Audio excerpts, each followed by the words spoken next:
going on, kids? So we are back.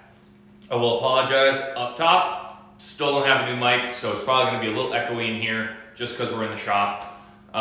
We're looking at better options for Bluetooth mics to make these videos a lot better again. I hate going backwards, but it is what it is. I will say we are moving forward a little bit. I am testing out a new smart tripod that I've been looking at. We finally got it, so I figured if we're gonna keep doing this, something in these videos has to be smart. I can't count on me alone for that. So for this video, we're gonna be talking about tractors. When you need them, when you don't, and when you're looking to buy a tractor, what you actually need. So this is my tractor. If you guys have been watching the channel for a while, I'm sure you've seen it quite a bit. This is Massey Ferguson 50E, it's from 1984. It is a goddamn workhorse. I absolutely love this thing.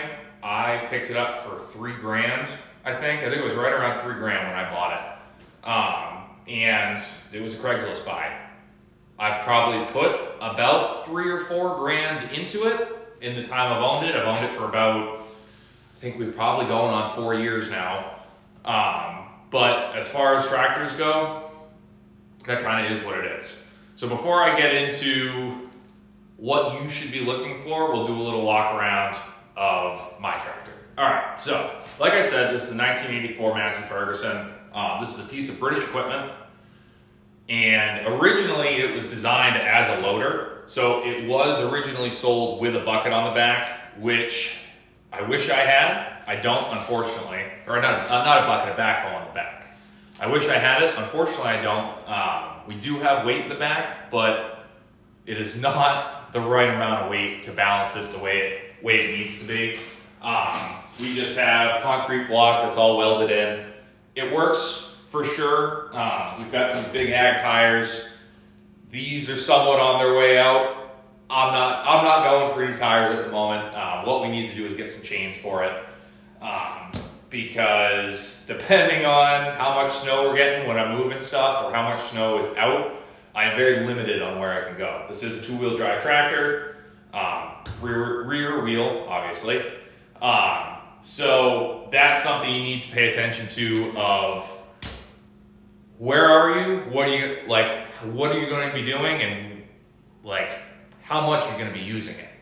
I use this thing for everything. This has been on every corner of my property, from hauling tree stumps out to hauling manure, hauling shavings, hauling wood chips. I use this for the business as well. This is the main reason I bought a tractor this big was I've lifted up over 1,000 pound cows with this thing and really not been too worried about it because I know it has the lifting capacity to do it. And the other awesome thing about this tractor is this massive bucket. Now, yes, this does become a problem sometimes. How I was talking about dealing with it in the winter. You get a full bucket of snow in this, and then you try to drive around, good luck. Again, with these ag tires and with them being a little bit older, it just is so slick that you just end up Tokyo drifting just around the driveway. It's absolutely nuts.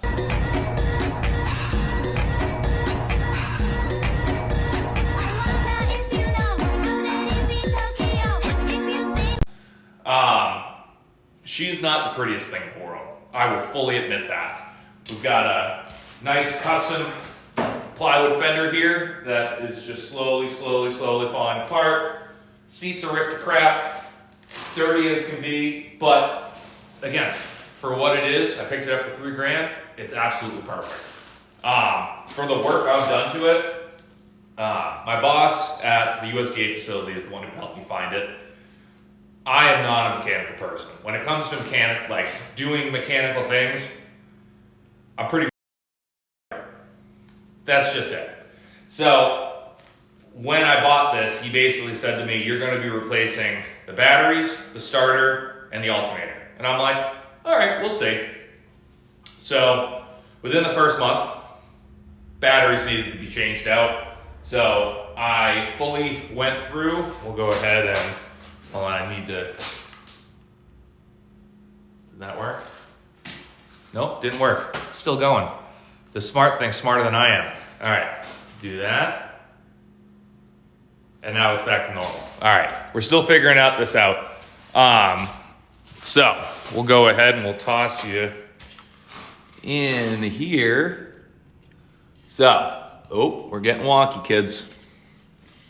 All right, we're gonna hold your horses, hold your horses. Sorry guys, I'm taking this off the tripod so I can bring you around the tractor a little bit. All right, so this is gonna take some getting used to. So this is inside here. And as you can see, it's pretty rough. So this system is a parallel system. It is a 12 volt system with 2 batteries that are connected parallel. If it was 2 separate batteries with its own wiring, it would be a 24 volt. This is not. So learning all of that has been interesting. We have gone through multiple different battery shutoffs, from the ones that you can just pre-buy to some of the cheaper ones to now I essentially, you can't see it from here. I essentially just have a marine battery connected. Let's see if I can angle this down the right way. We have a marine battery that we just connect on and off and disconnect it. Again, with some of this older equipment, it gets interesting. None of the gauges work. Some of them move, some of them don't. I never know actually how much gas is in it unless I look at it myself. The horn works, that's fun. So there is something that is always on and will drain the battery, so that's something you need to look at when you're talking about older equipment. Yeah, it's been interesting. But again, when you buy older equipment like this, it does give you the opportunity to work on it. So after we replaced the batteries, we did replace the starter as well. I went through 2 of those, unfortunately. One was not my fault. One was just a faulty starter. And then we also replaced the alternator. So the nice thing about older equipment, like I said, you can work on it yourself. This thing essentially has 3 wires that run the whole thing, that connect to everything. I've touched all 3 of them multiple times. I've gone through, replaced the ignition system, like I said, redid the battery system. It's not the prettiest, but it runs. You're able to work your way through it with a little bit of research, a little bit of help. You're able to work on it. A lot of people getting into farming and getting into homesteading think they do have to go out and buy these new Kubotas, these new John Deeres, whatever the brand. A lot of people think they do have to go out and buy the biggest, best, newest equipment. You can do whatever you want. If you have the money to do that, go for it. The problem with that is you're not working on any of that equipment. You are going to a dealer. You're going to a mechanic. You are having to go out to do all of that because all of the hardware and software is at the point now, it's the same with all the modern cars. You can't work on a modern car yourself. You just can't. There's too much computer stuff that goes along with it. That being said, when you do get into the older equipment, yes, you can work on it, which is a good thing because you're going to be working on it. Like I said, I've probably put $3-4 grand into this tractor. It's paid for itself over and over again, but you are going to have to do that. Whether it is starters, alternators, batteries. I just got my tractor back from not having it for probably about 2-3 weeks because all of the seals in all of my cylinders needed to get resealed because they were starting to piss fluid. My power steering cylinder was basically pissing fluid for at least a year. It just was. And I probably spent as much in hydraulic fluid and yes, I know I probably scared some people saying I put hydraulic fluid in the power steering. it is what it is. It happens. Old tractor, reliable. So that is something you have to look at. Are you going to work on your tractor? If you're not, and you already know you're going to have to send it out, and you have the money to spend on a new tractor, go for it. Absolutely. Another big thing is looking at what you are doing on your farm or your homestead. If you're not having to pick up 2,000-pound animals and bring them halfway across the farm, or giant round bales to put in pens, you just need something to, I need to bring feed over here, or I need to bring shavings or wood chips over to compost, or move some manure, you can get away with a smaller tractor. You don't need something this big. I love this because for what I do, it works fantastic. But there are absolutely moments where I wish I had a smaller tractor with like a 5 to 6 foot bucket that I could squeeze in and out of places. It's huge. The other nice thing about this tractor is I do have brush hog for it. We've got 9 acres of open field that I just brush hog myself. We're no longer getting hay off of it just because I'm not paying someone to bale the crap hay I've got. So we're just going to continue to brush hog it, move it down, move animals across it, and you've heard all of that before. If you just have a small 4 or 5 acre homestead and you don't need something this big, don't buy something this big, because then it becomes a hindrance to you. It really does. And learning how to drive a tractor, it's really not that hard. You pick it up. You really do. I knew nothing. I knew absolutely nothing about driving a tractor and working with a tractor. And it's been 4 years of really putting the time in with it, plowing and clearing trees and putting in T-posts, things like that. You get the finesse, you get the understanding of what the mechanics are and what is working for you. So again, when it comes to looking at it, I highly suggest you do your research and figure out what you are looking to do. Another important detail you really need to think about is also your climate. I'm in northern New Hampshire. It's pretty freaking cold today. If you have the ability to keep your tractor inside, I highly suggest you do it. This poor girl, this is the first, well, it's not the first year. It's the first year in a long time she's been able to be inside. We cleaned up the shop a little bit, so we were able to actually get her in here, which is nice. She does have a block heater, which has saved my ass 1,000 times. For those who don't know what a block heater is, essentially you plug it in to an extension cord to a house outlet, and it does exactly what it sounds like. It makes sure that the engine block is warm. This is a diesel tractor. Good luck starting a diesel tractor when it's 10 degrees out when you don't have the block heater on. I will still promise you, starter fluid is your friend. It really is. You don't want to use too much of it. You don't want to flood the engine. So you need to pay attention to how much you're actually using and how much you're trying to turn the engine over.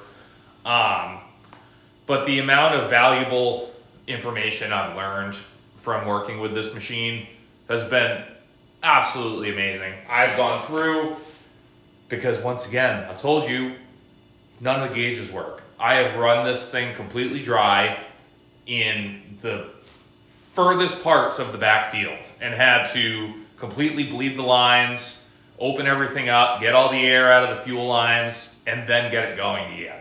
Which also included bringing a generator out into the middle of the field because I tried to turn it over so many times to try and just flush it out that I killed the batteries. Dumbass. So that's the thing you also need to look at with older equipment. It's not always fun, but it will work eventually. With a little bit of ingenuity and figuring it out, it will work. But the best part about a diesel tractor,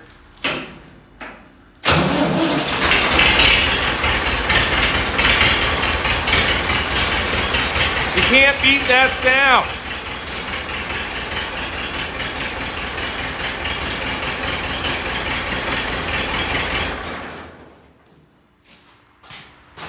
A little behind the music on that one. I was sitting here trying to start this thing for about 10 minutes before I actually filmed it. So there's that. I'm going to be honest with you.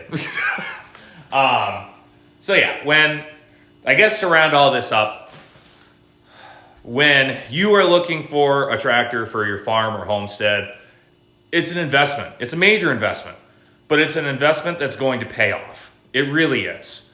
The amount of work that you can get done with a piece of equipment like this is absolutely massive. And I'm not even going to touch on like bobcats and skid steers and stuff like that. That will more than likely be my next investment, will be a bobcat. So I can run this as well as a bobcat or a skid steer.